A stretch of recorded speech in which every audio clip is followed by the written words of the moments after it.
Hannibal, the African commander who nearly toppled Rome. Welcome to this in-depth historical feature. Tonight, we delve into the life and legacy of Hannibal Barca, the Carthaginian general who orchestrated one of the most audacious military campaigns in history. Marching with an army of African war elephants over the snow-covered Alps, he brought the mighty Roman Republic to the brink of collapse. Who was Hannibal? What drove him to take on the world's most powerful empire? And how did his bold strategies change the course of history? Over the next 25 minutes, we'll explore Hannibal's journey from his oath as a child to his enduring influence on warfare. Stay with us. Hannibal Barca was born in 247 BC in Carthage, a bustling city-state in North Africa, located in what is now Tunisia. Carthage was a dominant maritime power, but it had suffered a humiliating defeat in the First Punic War against Rome. Hannibal's father, General Hannibal Barca, was determined to rebuild Carthage's power. He raised his son to share his hatred for Rome. According to legend, at the tender age of 9, Hannibal swore a blood oath to destroy Rome, placing his hands on a sacrificial altar as his father looked on.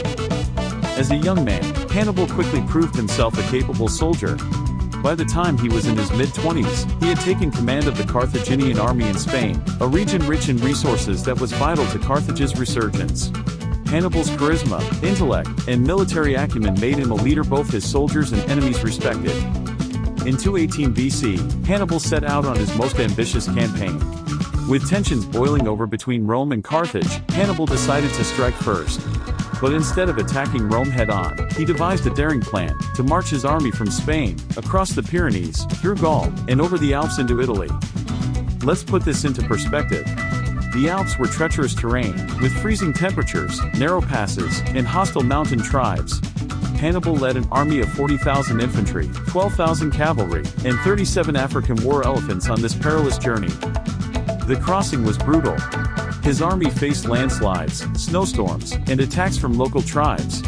Livy, the Roman historian, recounts how Hannibal's soldiers had to carve paths through ice and snow for the elephants to pass. By the time they reached the Italian plains, Hannibal had lost nearly half his forces, but the survivors were battle-hardened and ready to fight. Imagine the sight, African war elephants descending from snowy peaks into Roman territory. It was a psychological blow to the Romans, who had never seen such a spectacle. Hannibal's determination and ingenuity had already set the tone for his campaign. Hannibal wasted no time making his mark in Italy. His first major victory came at the Battle of Trebia, where he lured the Roman army into a trap, using the terrain and his cavalry to crush them. Next came the Battle of Lake Trasimene in 217 BC. This was one of the largest ambushes in military history. Hannibal's forces concealed themselves in the hills surrounding the lake. As the Roman army marched along the narrow shoreline, Hannibal's troops attacked from all sides, driving the Romans into the water. Thousands perished, and Rome was left reeling. But Hannibal's most famous victory came the following year at the Battle of Cannae. Facing a Roman army twice the size of his own, Hannibal executed a brilliant double envelopment tactic. He allowed the Roman legions to advance into the center of his line, then encircled them with his cavalry and infantry. The result? A devastating defeat for Rome, with an estimated 50,000 Roman soldiers killed in a single day. It was a masterpiece of strategy that military academies still study to this day. Despite his stunning victories, Hannibal faced a critical challenge. He lacked reinforcements. The Carthaginian government, embroiled in internal politics, failed to support him adequately. Meanwhile, Rome adapted. Under the leadership of Fabius Maximus, the Romans employed a strategy of attrition, avoiding direct confrontation with Hannibal and cutting off his supply lines.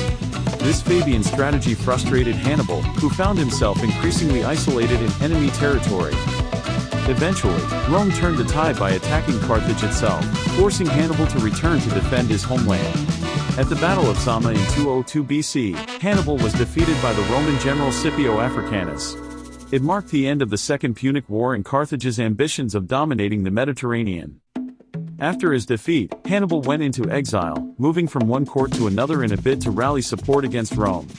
He continued to advise other rulers on military strategy, but his influence waned.